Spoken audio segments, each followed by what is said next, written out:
The story of a Roman baker's day begins long before most of the city stirs, while the lamps still flicker dimly and the cobbled streets echo with only a few hurried footsteps of slaves and vendors. Marcus, a humble baker of the Subura district, is already awake. His work is invisible, but vital because bread is not just food in Rome. It is the foundation of the empire itself. Senators debate laws, generals command legions, and emperors build monuments. But without bakers, no citizen would feel secure. Bread and circuses kept the people satisfied. But bread always came first. Marcus knows this, and so he rises in the cold dawn, washes his face in a clay basin, ties his tunic tightly, and prepares himself for another day of transforming flour, water, and yeast into loaves that will feed neighbors, soldiers, and strangers alike. The small apartment above his shop is still quiet. His wife, Livia, stirs slightly under her blanket, their children curled beside her, safe and unaware of the work awaiting their father. Marcus steps softly, careful not to wake them. He has long since accepted that his life is one of sacrifice. His mornings belong not to family warmth, but to the fire of the oven downstairs. The smell of smoke and flour hangs in the air even before the first loaf is made. Clinging to his clothes, to his skin, even to his hair, he takes pride in it. Because to be a baker in Rome is to wear the scent of the city's survival. The Romans can go without wine, they can grumble about politics, but they cannot go without bread. Stepping into the bakery, Marcus greets his true companions. The oven, the flour sacks, and the jars of bubbling yeast. The oven is built of brick, domed and sturdy, its walls blackened from years of fire. Though quiet now, it holds the memory of countless batches, glowing faintly with leftover heat from the night before. Beside it stand heavy amphorae of oil, sacks of flour stacked neatly in the corner, and a broad wooden table scarred with knife marks and the weight of endless kneading. Every tool tells a story. Every stain carries a memory of bread shared and sold. This is not just a workplace, it is a temple of nourishment. The first task is inspection. Marcus opens a sack of flour, delivered the previous day from the forum's warehouses. The grain, milled in large public mills, often powered by donkeys or slaves, is Rome's lifeblood, imported from Egypt, Africa, and Sicily. It ensures that no Roman citizen starves, at least while the state keeps its promises. He sifts the flour carefully, searching for grit or husks, his fingers trained to recognize quality. Bad flour leads to bad bread, and bad bread means angry customers. In Rome, riots have started over bread shortages. Marcus is not a senator or a governor, yet his work can influence peace in his little corner of the city. That weight never leaves him.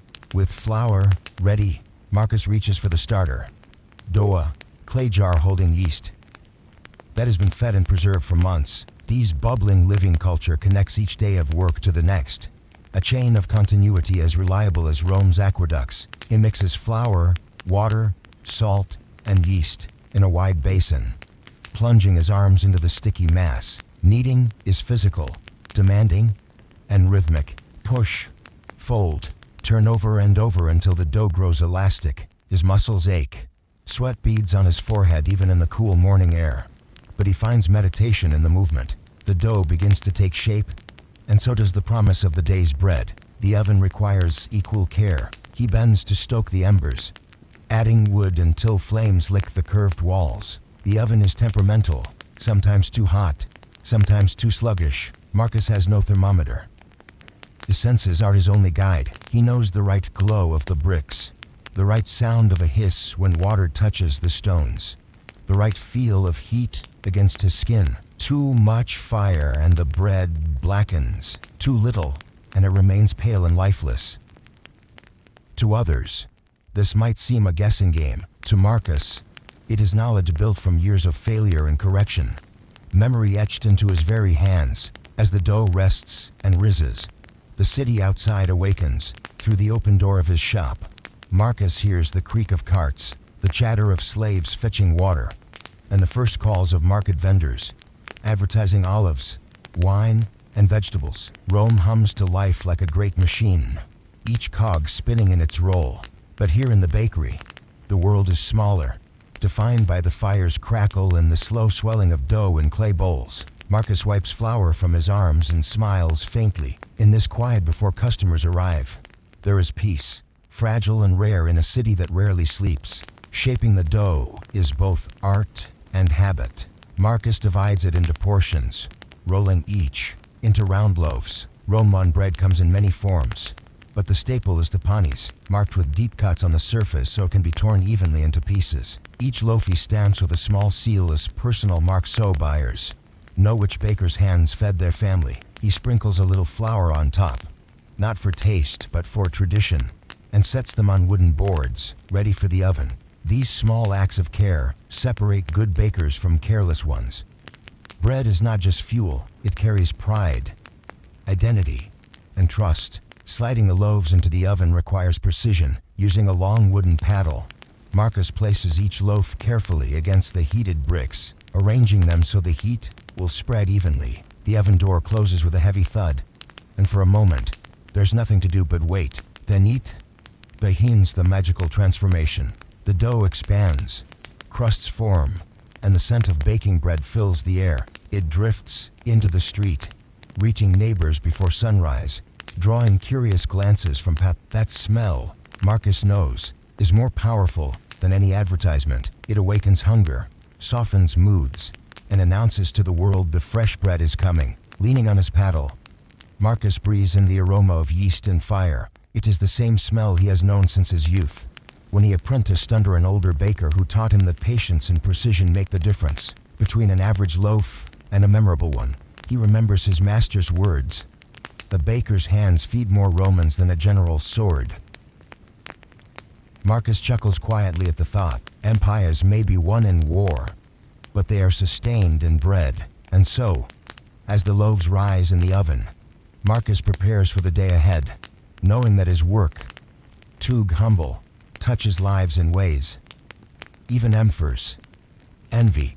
The first batch of loaves emerges from the oven golden and fragrant, their crusts cracking softly as steam escapes. Marcus lines them neatly on wooden trays, each loaf still warm to the touch. The scent drifts down the street like an invisible invitation, and soon enough, the first knock sounds on his door. It is not yet sunrise, but hunger does not wait for daylight. His neighbor Claudia appears with a small basket, her children still rubbing sleep from their eyes behind her. She smiles gratefully as Marcus hands her the day's bread. For families like hers, bread is not a luxury. It is the foundation of every meal. She pays with a handful of bronze coins, thanks him warmly, and disappears back into the awakening street. Marcus takes a breath, knowing that this is only the beginning. By the time the second tray is cooling, the bakery is no longer quiet. Merchants from the forum arrive early, seeking bread for their stalls, and workers. A fruit seller takes 3 loaves, explaining that his assistants will need them to last until midday. A potter grabs 2, promising to return in the afternoon for more. The exchanges are quick, but every customer knows Marcus, and Marcus knows them. In a city as vast as Rome, the bakery is a neighborhood anchor, a place where names matter and greetings carry warmth. Marcus does not simply sell bread, he sustains bonds of trust. Without that trust, no seal stamped on his loaves would mean anything. Among his most regular customers are laborers who build and carry for a living. Their hands are calloused, their tunics patched, but they come faithfully, clutching their few coins to buy bread that will fuel hours of hard work. Marcus treats them no differently than wealthy patrons, because bread equalizes everyone. Senators and slaves may never sit at the same table, but they eat the same staple. That is the quiet power of bread in Rome. It bridges classes, without speeches or decrees. When Marcus hands a loaf to a laborer, he knows he is fueling strength for tasks that keep the city running. In that way, his bread becomes part of Rome's machinery. Not all customers come with coins in hand. Sometimes, neighbors barter, offering olives, cheese, or even labor in exchange for bread. One morning, a fisherman delivers a basket of small, salted fish, a gift to ensure Marcus' family will not lack variety in their diet. In return, Marcus provides loaves for his household. The arrangement is informal, but it reflects a Roman truth. Bread holds more value than currency in moments of scarcity. Marcus accepts these trades happily, knowing that generosity often returns in kind. His shop is not merely a business, but a living web of exchange, trust, and reciprocity. The street outside grows noisier as the sun rises higher. Vendors shout, cuts rattle, and citizens hurry toward the forum. Yet within the bakery, there is rhythm. Marcus slides new loaves into the oven, removes golden rounds, and greets customers in an endless cycle. His wife, Livia, now awake, joins him to wrap loaves in cloth. For wealthier clients who send slaves to collect bread, she keeps the coins organized and smiles politely at each visitor. Their children peek from the stairwell, giggling at the sight of familiar faces, sometimes sneaking crumbs from their father looks away. For Marcus, these moments remind him that baking is not only labor but family legacy. One of Marcus' favorite visitors is an elderly man named Quintus, a retired soldier who fought in campaigns far from Rome. He always orders the same 2 loaves and a small honey cake when available. Quintus tells stories while Marcus works. Dailies of battles, foreign lands, and the comfort of bread carried in a soldier's pack. A man can march miles with a loaf at his side, he says, tapping the counter for emphasis. From Marcus, these stories are reminders that his humble loaves have traveled farther than he ever will, carried by soldiers to distant borders where Rome's power meets resistance. Bread, in its quiet way, conquers too. As the crowd thickens, Marcus observes the variety of Romans passing through his door. Women vying for families, slaves sent with coins or lists, street performers grabbing a quick meal, even students looking for cheap nourishment before lessons. The bakery becomes a crossroads of Roman life, where voices mingle and statuses blur. In a single hour, Marcus speaks with more people than some senators address in a week. Each loaf handed over is a transaction, but also a moment of connection. Bread ties people together, weaving invisible threads between baker, buyer, and the empire that depends on them all. Wealthier patrons sometimes send their household slaves, who arrive carrying ornate baskets, to transport fresh bread back to villas. These slaves rarely speak much. They simply hand over coins and collect loaves. Yet Marcus notices everything: the family crests stamped into the baskets, the quality of their tunics, the quiet urgency in their eyes. He knows these loaves will grace marble tables, eaten alongside meats and wines his own family will never taste. But Marcus does not resent it. Bread, at least, remains the same for all. Warm, fragrant, and sustaining. The difference lies not in the bread itself, but in the company with which it is shared. By mid-morning, the bakery hums with steady rhythm. The oven roars, the paddle slides in and out, and the counter is a blur of exchanges. Marcus moves with practiced efficiency, his body almost mechanical in its familiarity with the process. Yet beneath the routine lies quiet pride. Each loaf that leaves his bakery carries his mark, his labor, his presence. Long after the customer forgets his face, the bread will remain in their memory of the day. In a city where politics, scandals, and triumphs change daily, Marcus' bread is the one constant they can rely on. As the morning rush subsides, Marcus takes a brief pause. The floor is dusted with flour. His arms ache from kneading, and sweat drips onto the counter. Yet he feels satisfaction in the chaos. He has already fed dozens, maybe hundreds, with his loaves. Outside, Rome continues its endless bustle, but inside, the bakery has served as a sanctuary of nourishment and connection. Marcus knows that soon the cycle will begin again: fresh dough to knead, fresh loaves to bake, fresh customers to greet. For now, though, he allows himself a sip of cool water and a glance toward his wife, silently grateful for the life they have built around bread. As midday approaches, the rhythm of the bakery shifts. The early rush of families and merchants gives way to a different crowd: delivery boys and household slaves sent to collect large orders. Marcus readies stacks of loaves for taverns that rely on him to keep their patrons fed. The tavern owners rarely come themselves. Instead, they send young boys balancing baskets on their shoulders, hurrying through the streets with urgency. Each boy waits impatiently as Marcus counts the loaves, double-checking the seals. Accuracy is vital. Too few loaves, and an innkeeper complains. Too many, and Marcus loses profit. It is a balancing act that requires trust and precision.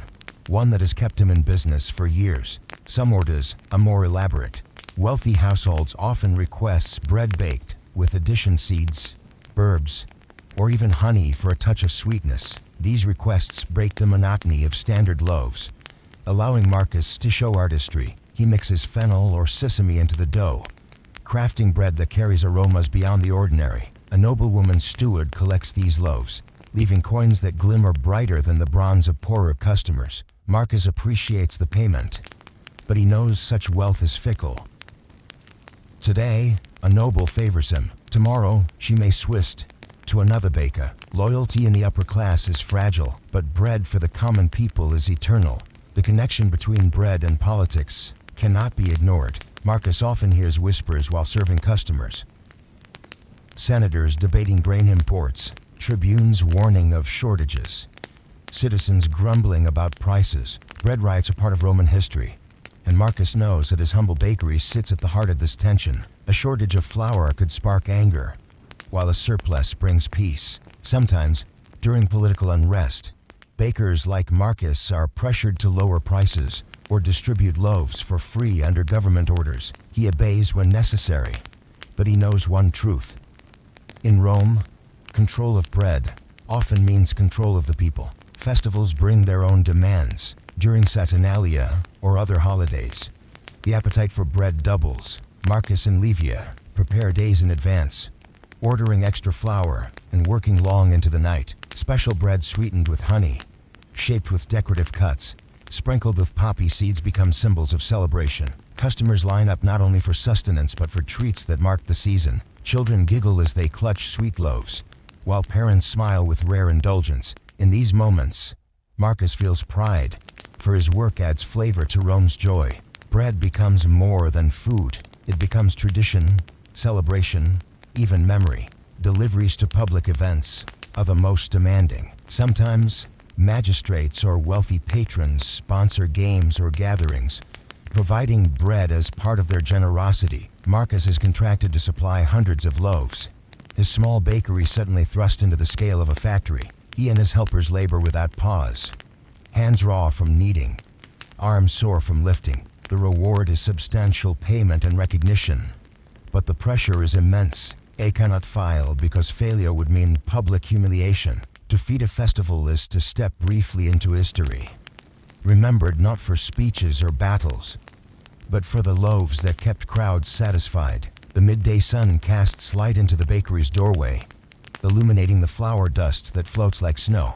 Marcus pauses for a moment, watching the particles sparkle. He thinks about the strange contrast of his life. Emperors rule from palaces, generals march to war, senators scheme in the forum, yet all of them depend, in some way, on bakers like him. It humbles him and amuses him in equal measure. He will never hold a sword or wear a laurel crown, but in feeding stomachs, he studies the empire. Bread is quiet, power, and he wields it daily. Not all customers are grateful. Sometimes, patrons complain that the loaves are too small, too hard, or too pale. Marcus listens politely, offering replacements when reasonable. Though he knows much of it is simply grumbling, Romans are passionate about bread, and dissatisfaction can erupt quickly. He has learned patience, responding with calm rather than anger. Livia often reminds him that their reputation is as important as the bread itself. One angry voice in the marketplace can sour dozens of potential customers. So Marcus swallows irritation and responds with courtesy, knowing that humility keeps doors open. The physical strain of the day grows heavier. By midday, Marcus feels his back ache and his hands stiffened, yet he continues without hesitation. He takes short breaks, sips a watered wine, bites of leftover crust, but never allows himself to rest fully. Bread does not wait. His body has adapted over the years, becoming lean and muscular, sculpted not by battle but by labor. The oven's heat is relentless, sweat pouring down his face, as though he were standing under the summer sun. Yet despite the exhaustion, he finds fulfillment in the rhythm, a comfort in the repetition of work well done. At times, Marcus daydreams of passing the bakery to his children. He imagines his son kneading dough, his daughter tallying coins. The family name carried on through bread. Apprenticeship is the Roman way, knowledge flowing from father to child. Whether his children will want this life It cannot say, yet he knows the bakery could be their inheritance. A steady trade in a city full of uncertainty. Legacies are not only built in marble or in the Senate, they can be baked daily, rising warm from the oven and handed to a neighbor with care. By the time the noon hour arrives, the bakery has become a hub of exchange, conversation, and sustenance. Marcus surveys the shelves, now half empty, and prepares for the afternoon's second wave of customers. He wipes his flour-caked hands, takes a deep breath, and looks to the door. Rome waits outside, restless and hungry as ever. The city never slows, and neither can he. For Marcus, the work of a baker is not a task that ends. It is a cycle, renewed with every sunrise, every need, every loaf. In feeding the city, he finds purpose. Afternoons in the bakery take on a different flavor than mornings. The frantic rush of household customers gives way to larger, steadier orders from taverns and inns. These establishments rely on Marcus to keep their patrons supplied with bread to accompany wine, stews, or roasted meats. A single delivery might require dozens of loaves, neatly stacked and carried by hired porters through the bustling streets. Marcus knows that tavern owners can be demanding. They want loaves consistent in size, texture, and taste. Any deviation sparks complaints, yet he embraces the challenge, seeing it as proof that his bread holds value far beyond his small shop. Supplying taverns means his loaves are shared by strangers across Rome, his mark stamped invisibly into countless meals. Beyond taverns, the army is another steady consumer of bread. Soldiers stationed in and around Rome march with rations, and bread forms the backbone of their diet. Marcus occasionally contracts with military quartermasters, supplying large batches for drills or temporary camps. He finds satisfaction in knowing his loaves fuel men who carry shields and spears in defense of the empire. It is ironic to him that while he never holds a sword, his hands keep swords lifted by feeding the soldiers' strength. In this way, the baker and the soldier shed a bond, one on the front lines of battle, the other on the front lines of hunger. Both roles, though worlds apart, sustain Rome's survival. Afternoons also bring visitors seeking snacks rather than full loaves. Children beg their parents for small honeyed rolls, while laborers grab quick bites before returning to work. Marcus prepares trays of smaller, affordable items for this purpose. He understands that not everyone can afford a large loaf, but everyone deserves a taste of warmth. These smaller items, though inexpensive, crave loyalty. A child who remembers the sweetness of his honey cake may return as an adult, bringing his own children to the same shop. Marcus often reflects that bread builds not just bodies, but memory, tying generations together through shared taste. Social class differences are visible in every transaction. Wealthy patrons buy in bulk, sometimes sending slaves with long lists of specialty breads, while the poor count every coin before ordering a single loaf. Marcus witnesses the divide daily, yet he never judges. Bread humbles all, because hunger recognizes no status. He takes quiet pride in handing the same loaf to a senator's household and to a laborer's family, knowing the bread itself makes no distinction. In those moments, Rome feels equal, if only briefly, because of something as simple as a round of bread. Occasionigi.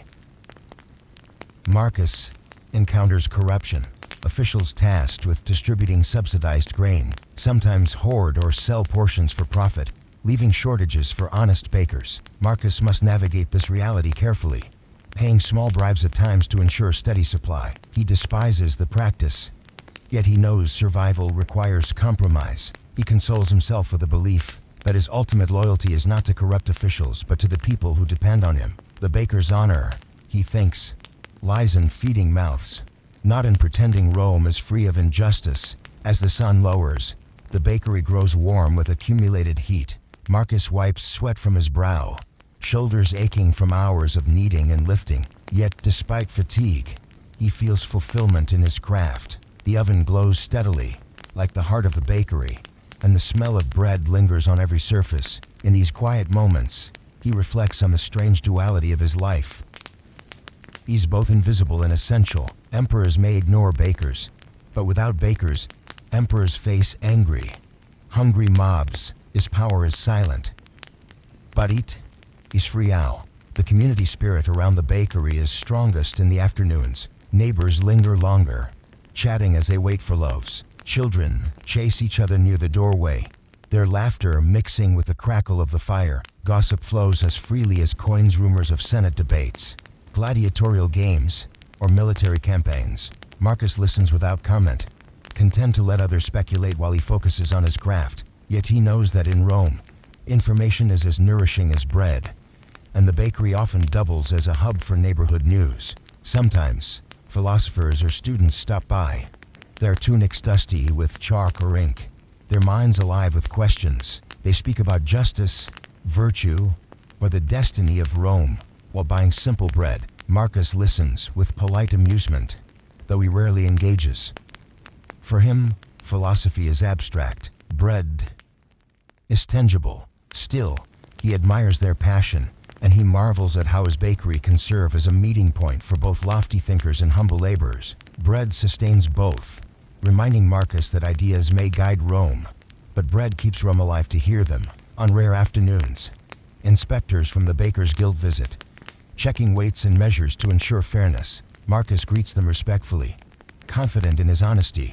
He knows that cheats exist, bakers who mix sand or husks into flour to stretch profits, but he refuses such shortcuts. His reputation is built on trust, and he guards it fiercely. The Guild's approval reassures him, and customers who overhear the inspection often nod with renewed confidence in his loaves. Reputation, he understands, is as delicate as dough. Hard to build, easy to ruin. As twilight approaches, Marcus prepares for the evening wave. Workers returning home stop for loaves to feed their families, and taverns request final deliveries for the night's patrons. The bakery, alive since before dawn, continues to pulse with activity. Marcus feels the day's fatigue settle into his bones, yet he presses on. He knows that when the city sleeps, he will already be preparing for another sunrise. The cycle never ends, but neither does his purpose. To be a baker in Rome is to surrender to the rhythm of flour and fire, knowing that in feeding others, he anchors the empire. As the long afternoon rolls into evening, Marcus feels the deep ache in his muscles more than ever. His arms throbbed from the constant kneading, his back tight from hours of lifting dough and bending toward the oven's fiery glow.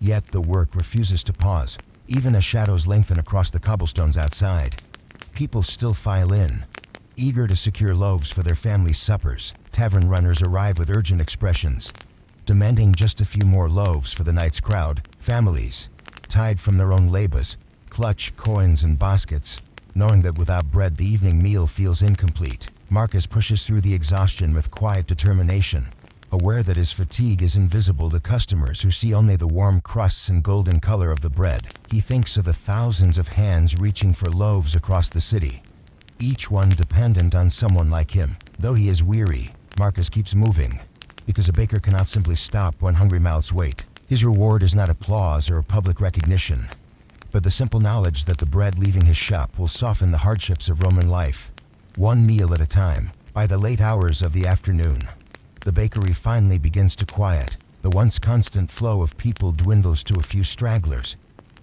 A mother arriving with her child after a long day, a worker stopping by for an extra loaf to share with friends, an old neighbor who prefers to chat longer than buy. Marcus takes the time to listen.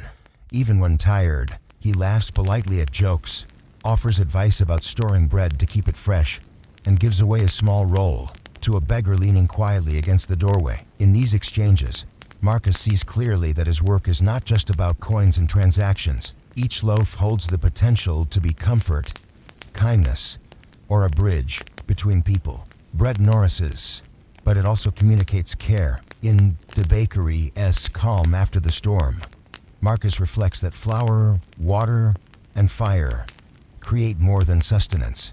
They create community. His exhaustion eases slightly as he recognizes this truth. Every loaf is both a product and a gesture, a reminder that small acts of generosity can carry weight in a bustling, often indifferent city. When the last batch of loaves emerges from the oven, Marcus finally begins his closing routine. He lines the warm bread neatly on trays, ready for any final customers, then sweeps the flour dust that coats the floor like snow. Wooden tools, scarred from years of use, are scrubbed and placed in their spots. He scrapes dry dough from the tables, wipes them clean, and checks that the oven's fire has settled into a steady, dying glow. The bakery, once alive with chaos and chatter, now feels like a cavern echoing with silence. The faint crackle of embers the only sound. Marcus inhales the lingering aroma of baked bread, knowing it will fade by morning. This ritual of cleaning is not just maintenance. It is closer a symbolic end to the day's cycle. Just as sunrise brings preparation, sunset brings release. He understands the importance of leaving his workplace in order, for tomorrow will bring the same demands again. In these quiet minutes, Marcus feels the satisfaction of completion. The bakery stands ready for the dawn to come. And so though say, his mind already preparing for the next day's labor. Even as he longs for rest, as the sky darkens and torches flicker in the streets, Livia arrives to help her husband. She brings a jug of watered wine and a small plate of olives. Simple refreshment for a man who has worked since before sunrise. Their children follow eagerly, laughing as they run into the bakery, their faces lighting up at the sight of their father. Marcus, though tired, lifts them onto the counter, dusting flour playfully on their noses. He sets aside a few small rolls for them, a reward for their patience while he toiled all day. The bakery, which only hours earlier had been a furnace of labor and commerce, transforms into something warmer, a gathering space for family. The children chatter about their day. Livia teases Marcus for working too hard, and laughter echoes off the brick walls. These simple moments remind Marcus why he endures the endless rhythm of baking. Bread does not only sustain strangers in Rome, it sustains his family with laughter, love, and stability. In their smiles, he sees the true fruit of his labor, more nourishing than any coin he collected earlier. Dinner that evening is modest, yet satisfying. The family gathers around their table, eating bread Marcus himself baked alongside cheap olives and a bit of salted fish gifted by a neighbor earlier in the week. The meal may seem plain compared to the feasts of Rome's wealthy, but to Marcus it tastes richer than any banquet. Each bite carries the memory of his effort, the fire of the oven, and the strength of his arms, kneading dough at dawn. As he watches his children tear bread apart and dip it into oil, Marcus feels pride that he can provide. Livier's, ever a practical, reminds him that tomorrow will come quickly and he must rest. He nods, though he knows that in only a few hours he will rise again. His life is defined by cycles. The dawn kneading, the midday rush, the evening closing, the nightly rest. It is a rhythm as steady as Rome itself. To Marcus A, this simplicity is not a burden at his purpose.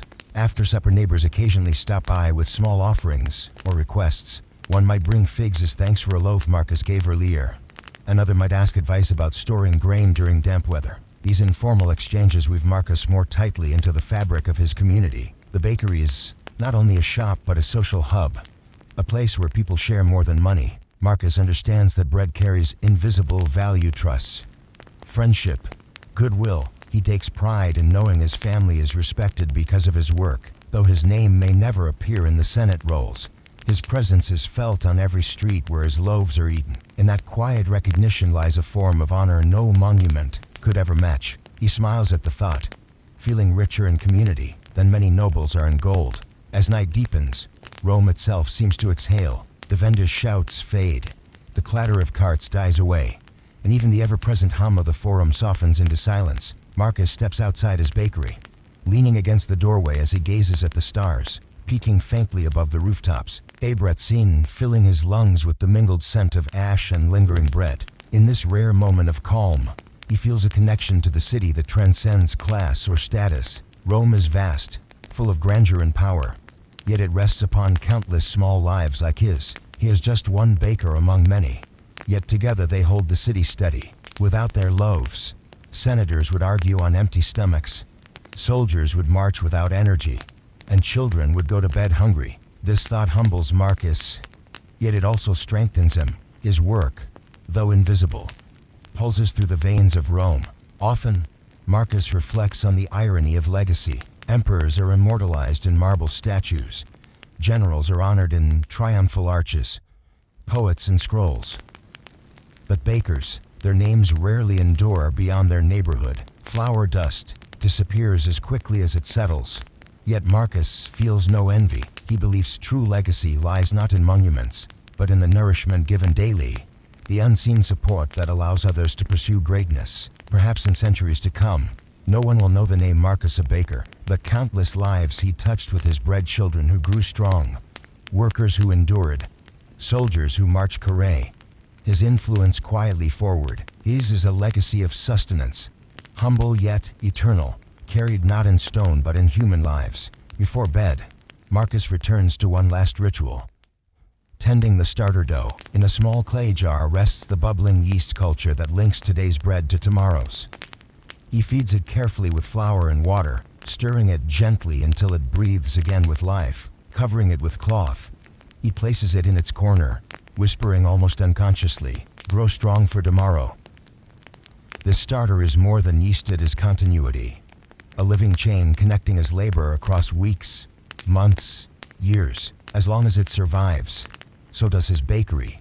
So does his purpose. For Marcus, this small act is like a prayer, an assurance that Rome will wake to bread again. In that jar lies hope, resilience, and the quiet promise of another dawn. Finally, the house falls silent. Marcus lies down beside Livia, their children nestled close, the day's fatigue pressing heavily upon him. His body aches, his hands rough, yet his heart is light. He closes his eyes, knowing that he has done his part to keep Rome alive. The city will never sing songs of bakers, but it will always depend on them. Tomorrow he will rise again, before the stars have faded, to repeat the cycle of fire, flour, and patience. His work is unseen, but it is indispensable. And so, as he drifts into sleep, Marcus embraces the knowledge that empires endure not through battles alone, but through loaves of bread baked in the quiet hours of dawn. Winter in Rome always brings new challenges for bakers like Marcus. The cold air slows fermentation, stretching the hours required for dough to rise. Marcus adapts by keeping a starter near the oven, feeding it with extra care so the yeast stays alive. He remembers bitter seasons when snowfall covered the streets, and bakers struggled to maintain steady supplies. Customers still demanded bread, but grain shipments from distant provinces were often delayed by storms. Marcus knows that the empire relies on stable supply lines without Egyptian grain ships arriving in Ostia's harbor. Even the best baker cannot fill hungry mouths. These seasonal struggles remind him that he is not just dependent on his own labor, but also on Rome's vast networks of trade, politics, and fortune. Bread, though humble, is tied directly to empire. Summer brings the opposite problem. Relentless heat. The dough ferments too quickly, threatening to sour before baking. The oven, already a furnace, becomes nearly unbearable, its heat pouring into Marcus's skin until sweat drips constantly. Yet Rome does not rest in summer. Festivals and markets continue, often demanding more bread than usual. Marcus adapts again, waking even earlier to work during the cooler hours and carefully adjusting his recipes. He has learned to treat the seasons as partners rather than enemies. Soon predictable, but manageable with patience. He jokes with customers that a baker must master not only fire, but the moods of the sky. To them, it seems light-hearted banter. To Marcus, it is the truth of his craft. During the spring, Marcus finds a kind of renewal mirrored in his work. Flowers bloom along Rome's roads, and festivals celebrate fertility and abundance. Bread orders spike as families prepare for rituals and feasts. Marcus experiments with herbs in his loaves, rosemary, thyme, and fennel, adding fragrant touches to honor the season. Children squeal with delight when handed decorated loaves shaped into animals or flowers, and Marcus enjoys their joy more than the extra coins. He feels connected to Rome's cycles of life, aware that his bread serves not only hunger but also ritual. In springtime, he sees himself not merely as a baker, but as a participant in the city's living traditions, shaping loaves that embody celebration as much as sustenance. Autumn is Marcus's favorite season. Grain harvests from distant provinces arrive in abundance, and flour is plentiful. The air cools, the oven feels less punishing, and work takes on a steadier rhythm. Marcus takes satisfaction in seeing his storeroom full of sacks, the promise of security for the months ahead. Customers, too, seem calmer when bread is abundant. Conversations at the counter linger longer. Laughter comes easier, and gratitude is more freely expressed. Autumn reminds Marcus that Rome's stability depends on this cycle of harvest and storage. A full granary means peace. An empty one invites unrest. He silently prays each year that the grain ships arrive without trouble, for without them, his bakery's shelves would quickly turn bare. The Guild of Bakers plays an important role in Marcus's life.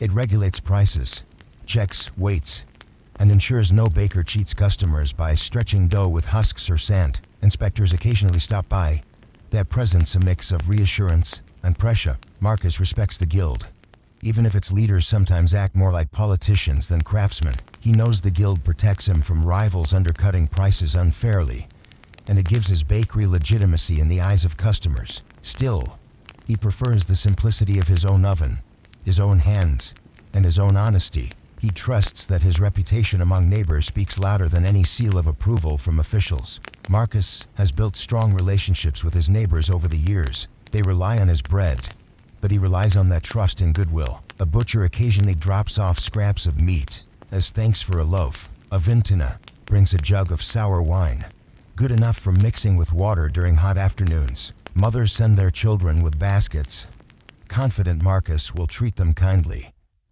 These exchanges create an invisible safety net. If grain ever runs short, Marcus knows his neighbors will help. In return, he feeds them without hesitation during lean days. The bakery, in many ways, is less a business and more a bond woven through flour, fire, and friendship. Not every neighbor is easy to please. Some complain loudly if loaves are too small. Others argue over prices set by the guild. Insisting Marcus has control, he does not. He has learned patience, offering polite words instead of anger. He knows that in Rome, bread stirs passions like politics or gladiatorial games. People may forgive bad wine, but they never forgive bad bread. Livy often reminds him that kindness is a shield, and Marcus practices it daily, nodding calmly even when scolded unfairly. Deep down, he understands their frustration comes not from him, but from the uncertainty of life in Rome, where food shortages always loom. The children in the neighborhood adore Marcus. They crowd around the bakery's doorway, noses twitching at the smell of fresh loaves. Sometimes he rewards them with small rolls, laughing as their eyes light up. He tells them stories of how bread fed Roman legions, comparing loaves to soldiers marching in neat rows. They giggle, imagining bread in armor. These playful moments are a respite from his heavy work. They remind him that beyond hunger and politics, bread carries joy. The laughter of children is as valuable to him as any coin. It is proof that his loaves nourish more than badiste nourish spirits. At times, Marcus reflects on how fragile stability truly is. A delayed grain shipment, a corrupt official, or a failed harvest could bring chaos to Rome's streets. He has seen riots in the past, heard the angry roar of crowds demanding bread and circuses.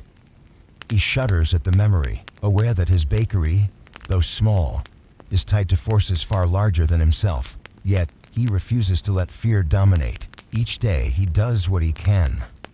Knead, bake, and provide. Bread cannot solve Rome's problems, but it can ease them, one household at a time. That is enough for Marcus. As evening approaches during harvest season, Marcus sometimes joins guild meetings, where bakers share advice, disputes, and camaraderie. They exchange stories of shortages, tricks for managing dough in different weather, and frustrations with officials. Marcus listens more than he speaks, content to absorb knowledge. He values these gatherings, yet he always longs to return to his own oven, where he feels most at home. He knows that while guilds give structure, true mastery comes from practice. His pride lies not in speeches or decrees, but in the steady rhythm of kneading and the glow of bread pulled from the fire.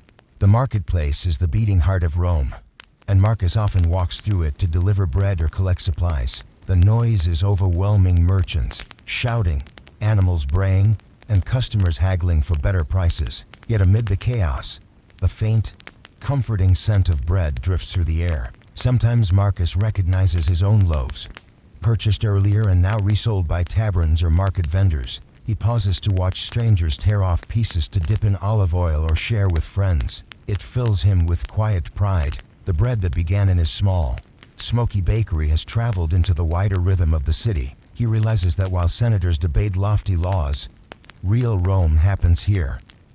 In the marketplace, fueled by the everyday exchange of food, his bread is not just nourishment. It is the invisible thread tying together citizens, merchants, and the pulse of daily life. Festivals magnify this connection. During Saturnalia or public celebrations, the demand for bread surges dramatically. Marcus and his helpers work without pause, their oven glowing as if it were a second sun. Orders arrive not only from households, but from officials eager to sponsor feasts and games with free bread. To the crowds, these loaves appear as generous gifts from patrons and magistrates. Marcus knows the truth that generosity rests on the tireless hands of bakers like him, yet he feels satisfaction, even pride, seeing families laugh and celebrate while holding his bread. During these times, bread carries more than flavor. It becomes memory, woven into tradition. A sweetened loaf, eaten during Saturnalia, will forever remind a child of joy, warmth, and celebration. In these moments, Marcus senses his unseen presence in the heart of Rome's happiness. In Rome, bread and politics are inseparable. Marcus hears it in the streets and in his bakery. Citizens grumble when grain shipments are delayed, cheer when free loaves are distributed, and repeat the phrase bread and circuses with knowing smiles. He sees how rulers maintain loyalty through food as much as through speeches or laws. Hunger stirs unrest, while full bellies bring calm. Marcus sometimes reflects on this paradox. His loaves, crafted in a quiet corner of the city, carry political weight he never asked for. Emperors may use bread as a tool of control, but for Marcus, it remains something simpler. Survival, kindness, community. He cannot change how politicians exploit bread, but he can ensure that his neighbors and customers experience it as comfort. For him, each loaf sold is not propaganda, but a promise that, at least in his neighborhood, hunger will not win. Religion adds another layer of meaning to Marcus's work. Priests occasionally order loaves for offerings in temples, especially those dedicated to Ceres, the goddess of agriculture. Marcus treats these commissions with special care, shaping loaves with neat patterns or stamping them with symbols. He knows they will not be eaten in households but placed on altars, carrying prayers of gratitude.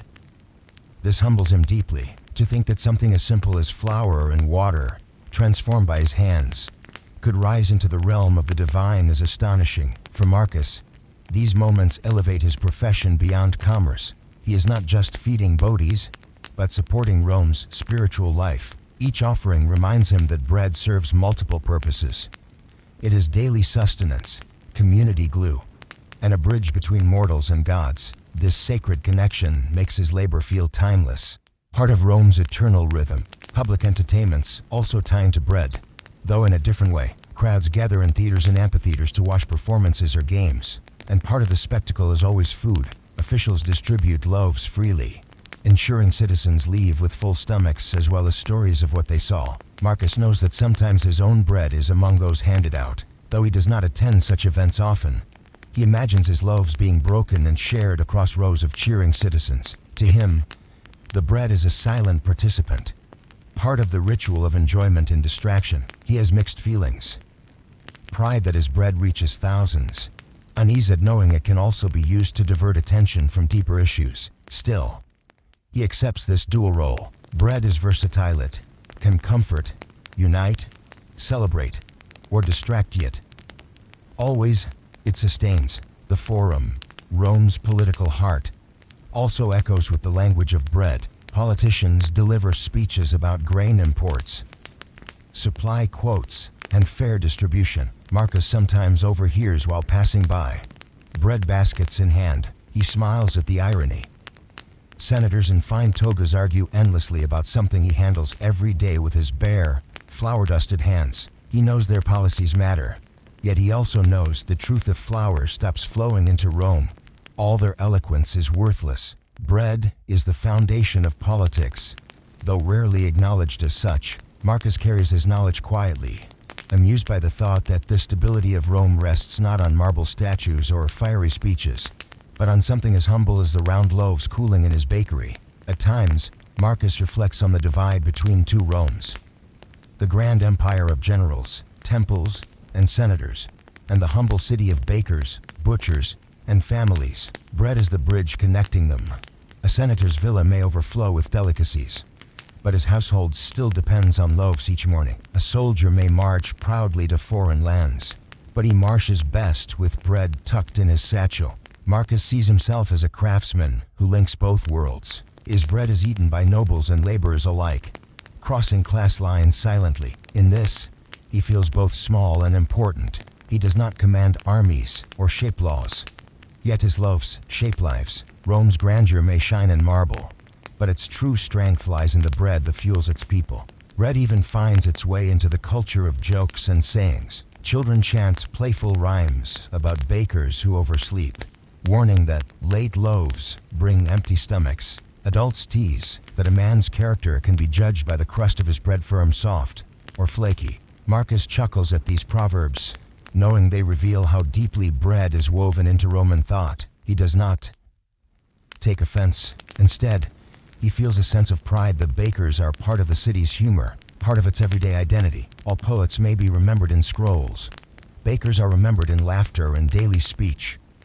For Marcus, this is legacy enough. Bread is not just on the table, it is on people's tongues, shaping how they think and joke about life. The Guild of Bakers connects Marcus to a wider network. Beyond his own shop, meetings gathered dozens of craftsmen, each with their own ovens, stories, and struggles. They debate fair prices, complain about grain shortages, and swap small tricks to improve fermentation or crust. Marcus usually listens, learning quietly. He values the sense of solidarity, even when arguments grow heated. He knows the guild gives bakers protection against unfair practices and helps maintain trust among customers. Still, he always leaves such gatherings eager to return to his own oven. For all the rules and debates, true reputation lies not in words, but in the bread itself. A loaf is more honest than any speech. For Marcus, his oven is the real judge of his craft, and every day, he strives to pass its test. By evening, after festivals, meetings, and market visits, Marcus often reflects on his role in the empire. His world feels small, just a bakery, a family, a cycle of flour and fire, yet through bread, his influence reaches temples, arenas, forums, and homes. He participates in Rome's greatest rituals, without ever leaving his neighborhood. Few professions hold such quiet power. He may never see his name etched in marble, but his loaves ripple through the city's life.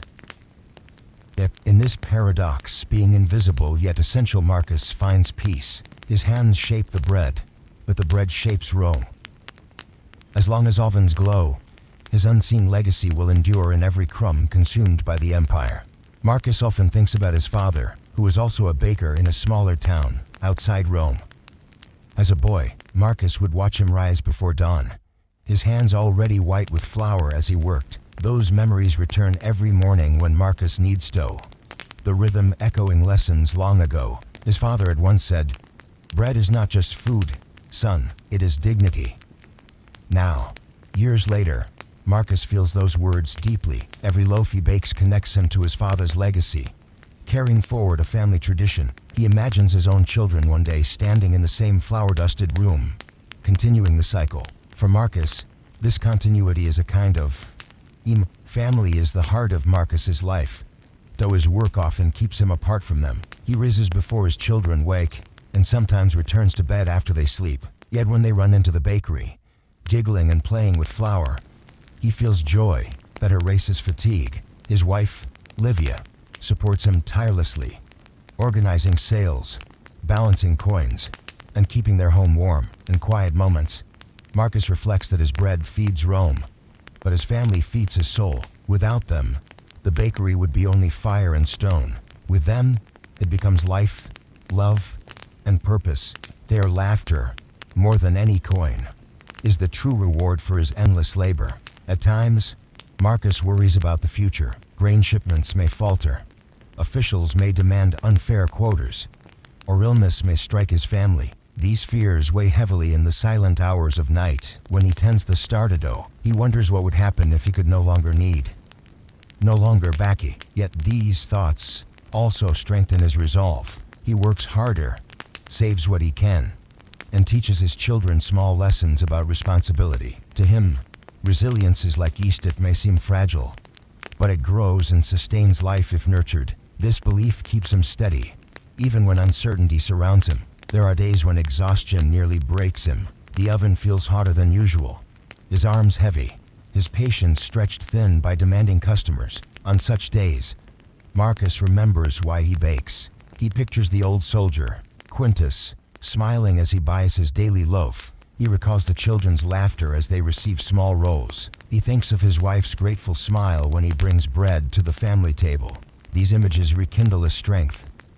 To Marcus, baking is not just work, it is service. Every loaf is a quiet declaration. You matter, and I will not let you go hungry. That thought fuels him more than rest ever could. The seasons bring not only changes in dough, but also shifts in spirit. Spring renews his hope, summer tests his endurance, autumn fills him with gratitude, and winter challenges his perseverance. Marcus feels his own life mirrored in these cycles. He understands that being a baker means embracing repetition. Yet within that repetition lies meaning. Each sunrise may look the same. Each batch may feel familiar. But together they form a story of dedication. For Marcus, this story is enough. He does not need triumphal arches or songs in his name. The rhythm of flour and fire is its own kind of poetry. Written daily in loaves, Marcus sometimes dreams of traveling, of seeing the provinces his bread indirectly touches through trade and soldiers. He imagines walking in Egypt's fields of grain, or in Gaul, where Roman troops march. Yet he knows his duty anchors him to Rome. While soldiers and merchants move across the empire, he remains in his bakery, the silent partner in their journeys. He laughs softly at the irony. His bread travels farther than he ever will. Still, he finds comfort in knowing that even without leaving Rome, his work reaches distant lands. In this way, he is part of an empire that stretches beyond his street corner. When neighbors gather at his bakery doorway, Marcus feels part of a living painting. Children chase each other. Women chat about daily chores. Men discuss politics or rumors from the Senate. His oven glows in the background, the scent of bread filling the air. The scene is ordinary, yet to Marcus it feels sacred. It reminds him that Rome is not only temples, armies, or marble halls. It is these small gatherings, these everyday exchanges. His bakery becomes a backdrop for community life, an anchor where people connect. For Marcus, this is the most beautiful reward of all. To be at the center of a neighborhood's shared heartbeat. In quiet moments, Marcus marvels at the paradox of his profession. His name may never be remembered in history scrolls, yet his bread shapes history every day. Politicians, soldiers, merchants, and children all depend on his work, though few ever think of him directly. He accepts this invisibility with grace. Fame is fleeting, but bread endures. Each loaf represents unseen influence, woven into meals, conversations, and lives across Rome. Marcus finds pride in this paradox. To be forgotten by name, but remembered through sustenance. It is a legacy as humble as flour, yet as strong as the empire it supports. There are evenings when Marcus sits outside the bakery, looking at the stars above the city. He listens to the quiet hum of Rome winding down, the distant murmur of taverns, the soft footsteps of late passers-by. He feels both small and infinite. Small because his life is contained in a single bakery. Infinite because his bread touches countless lives. In that moment, he realizes that purpose does not come from scale, but from meaning. His work, though simple, carries weight. The stars remind him that just as they shine without notice, so too does his bread nourish without fanfare. That realization fills him with peace. Marcus ends each day by feeding the starter dew, whispering words of encouragement, as though speaking to a living thing. Grow strong for tomorrow, he murmurs, stirring gently before covering the jar. To him, this ritual is a promise not only to his bakery but to his family, his neighbors, and Rome itself. The starter is life, continuity, and hope. As long as it thrives, so does his craft, his purpose, and his legacy. With that small act, Marcus closes the chapter of the day, ready to begin again when the stars fade into dawn. His life is cyclical, yes, but within that cycle lies something eternal. Bread is the heartbeat of Rome. For Marcus's bread is more than food, it As the essence of Rome shaped into something ordinary yet extraordinary, he often reflects on how every citizen, from the humblest laborer to the most powerful senator, relies on the same loaves for sustenance. Bread is the invisible bond that unites classes, linking palaces and alleyways. To Marcus, this makes bread a symbol as strong as Rome's marble monuments or triumphal arches. Armies march on bread, families gather around it, and celebrations feel incomplete without it. He sometimes imagines each loaf as a piece of the empire itself, humble but enduring, connecting lives through shared nourishment. In his hands, flour, water, and fire transform into something larger than survival. They become identity. This thought fills him with pride, even if no historian records his name. Marcus believes his work embodies the very soul of Rome. Through bread, he quietly participates in building the empire's greatness. Day after day, as Marcus Aurelius, he begins to see his craft not just as labor but as philosophy. The oven has taught him patience, because dough cannot be hurried. The dough itself has taught humility, because it yields only to gentle care, not brute force. Even failure carries wisdom. A loaf that rises unevenly reminds him of life is safe fragile balance, where effort must meet timing. These lessons spill beyond the bakery. He applies them when resolving family quarrels, dealing with impatient customers, or making choices under pressure. Marcus realizes his bakery is more than a workplace. It is a teacher, molding him as surely as he molds bread. He often wonders if other trades carry such wisdom. For him, bread is not simply nourishment, but a mirror of life itself, messy, unpredictable, and beautiful when handled with care. The rhythm of kneading, rising, and baking becomes his meditation, his way of understanding the world. Looking at his children, Marcus contemplates legacy. He does not demand that they become bakers, though part of him hopes they will. Instead, he wants them to inherit values: dedication, kindness, and resilience. He recalls his father teaching him that dignity lies in feeding others, and he hopes to pass that lesson forward. Whether his children pursue baking, trade, or even politics, Marcus wishes for them to carry the spirit of service. Sometimes he imagines his son or daughter running the bakery, their hands dusted in flour, their laughter mingling with the crackle of the oven. Other times, he imagines them pursuing new paths, yet still remembering that the measure of worth is not fame but purpose. Legacy, to Marcus, is not a profession but a principle, baked into the soul like yeast into dough. In this way, he hopes his influence endures far beyond his own life. The future often unsettles Marcus. He hears rumors of unrest in faraway provinces, whispers of rebellion, and fears about Rome's stability. Grain shipments could be disrupted, laws could change, and political upheavals could shake the city. At night, while tending his starter dough, he wonders, what happens if Rome falters? Yet these worries eventually give way to reassurance. Hunger is eternal, and bread will always be needed. No matter who rules, no matter what banners fly above the forum, bakers will remain. This certainty anchors him. He may not control politics, but he controls fire, flour, and water. Empires may crumble, but bread endures. With this thought, Marcus regains confidence. He reminds himself that his work is not dependent on emperors, but on humanity's simplest truth.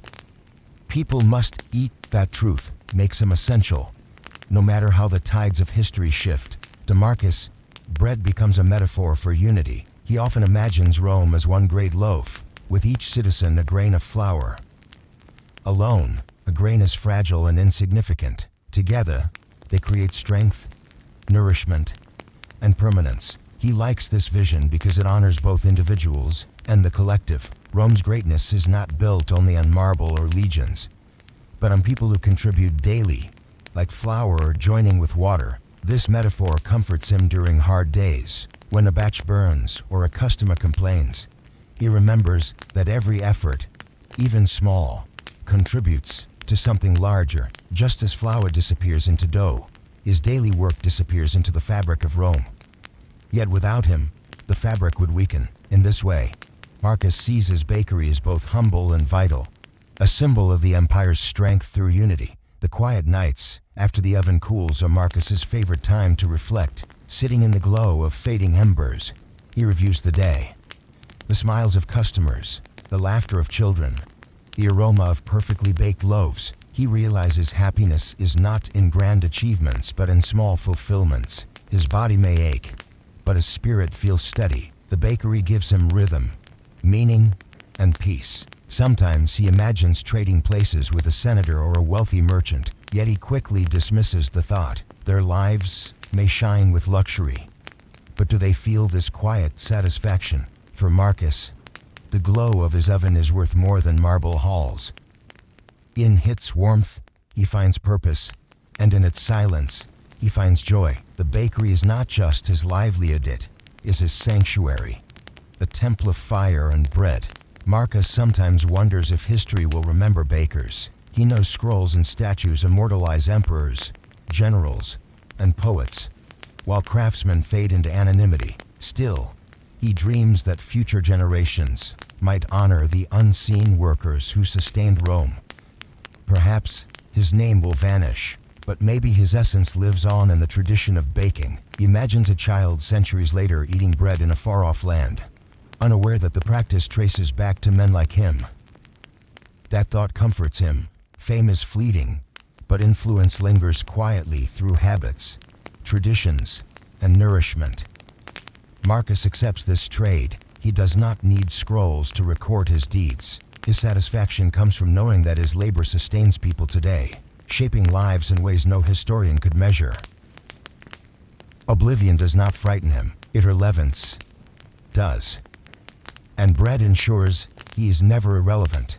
The sacred role of bread becomes clearer whenever Marcus visits temples. Priests order loaves for offerings, especially for Ceres, goddess of agriculture. He watches with awe as his bread is placed on altars, becoming part of rituals that link mortals with gods. In these moments, Marcus feels his craft elevated beyond commerce. His rough, flour-covered hands produce something worthy of sacred space. He begins to see his work as more than practical, it is spiritual. Each loaf carries gratitude, hope, and prayer.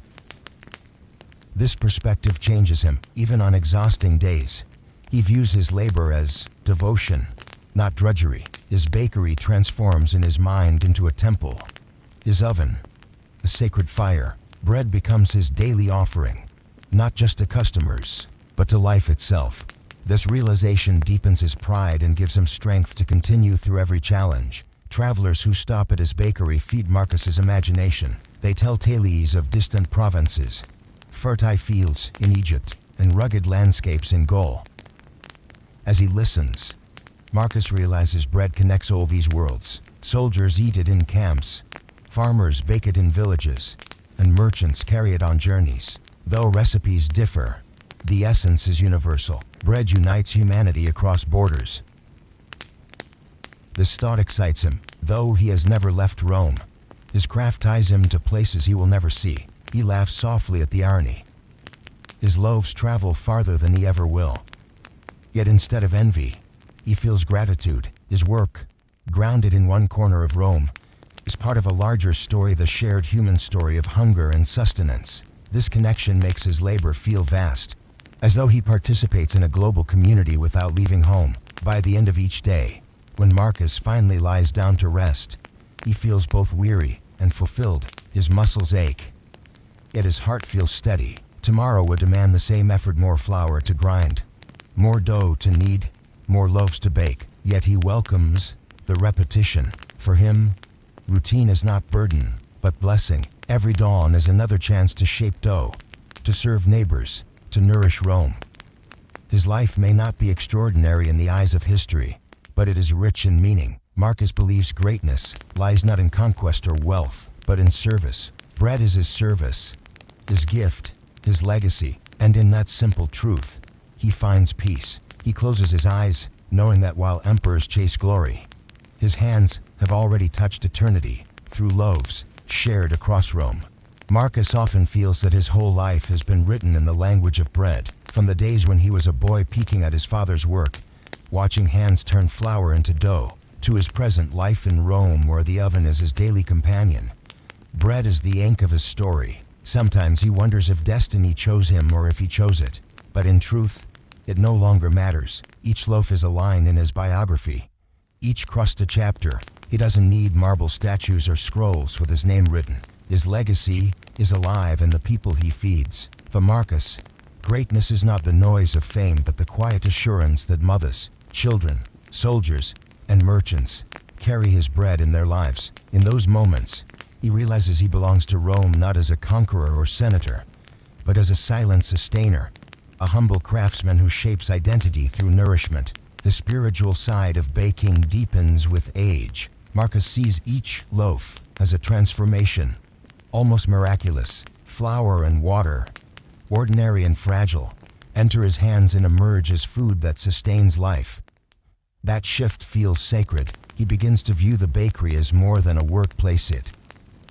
It's a temple where fire becomes the altar and bread the offering. Even on the hardest days, when his arms burn with fatigue, this thought comforts him. Pain becomes devotion.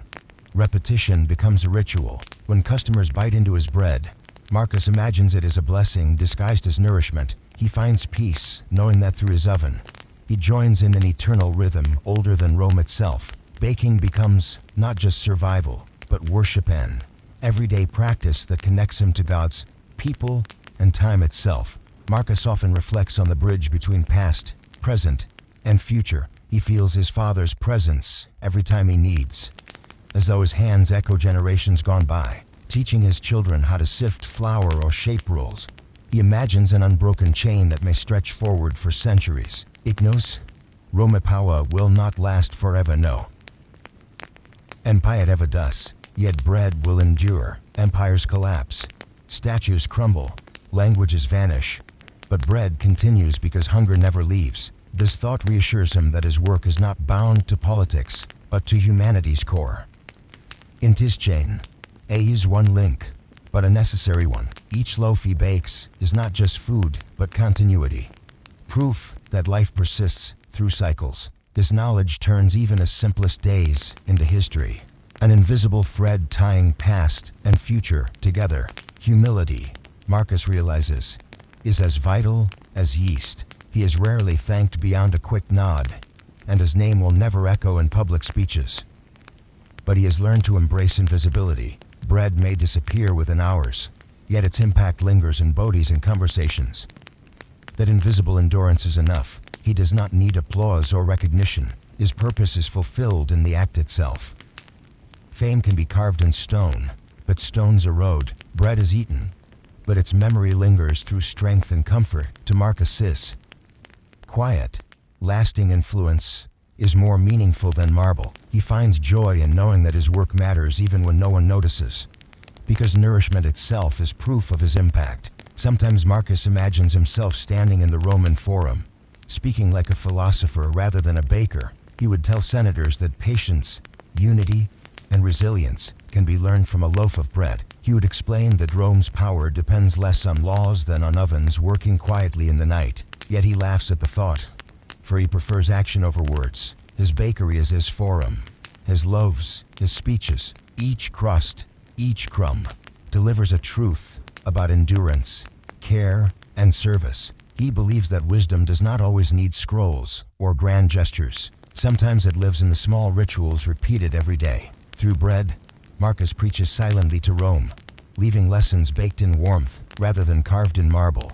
The more Marcus ages, the more he notices how bread shapes community. His bakery doorway is never just a place of commerce, it is a stage where daily life unfolds. Neighbors linger to gossip, children play with flour dust, and men debate the Senate. It's the latest news. He feels honored that his work anchors these moments. Bread, he realizes, is not just sustenance, but an excuse for a connection. Every transaction carries warmth. Every shared loaf deepens human ties. Politics may divide, but bread unites. Marcus begins to see himself not just as a provider, but as a quiet guardian of community spirit. His oven glows not only for survival, but for belonging, for laughter, for the shared pulse of his neighborhood. Marcus also marvels at how far his bread travels. Soldiers march with loaves packed in satchels, merchants nibble on rolls aboard ships, and travelers carry them across dusty roads. Though he has never left Rome, Marcus knows his bread journey's farther than he will ever go. This paradox makes him smile. Rooted in one small corner of the city, yet touching lives across the empire, he takes pride in being local and universal at the same time. Bread ties him to distant lands he can only imagine, reminding him that his labor, too humble, is part of something vast. He is both limited and limitless, grounded and expansive. In moments of weariness, Marcus thinks of what truly endures. Temples may crumble, statues may erode, and empires may vanish into history. Yet bread remains, because hunger is eternal. This truth comforts him deeply. His legacy is not bound to the fate of Rome, but to humanity itself. Whether the empire thrives or collapses, bakers will always matter. That perspective keeps him steady. He realizes his work belongs to something larger than politics, the human story of survival and connection. In this realization, he finds freedom. He is not a servant of emperors, but of life itself. Marcus measures greatness differently from generals and rulers. Their victories win songs, but his victories are quiet.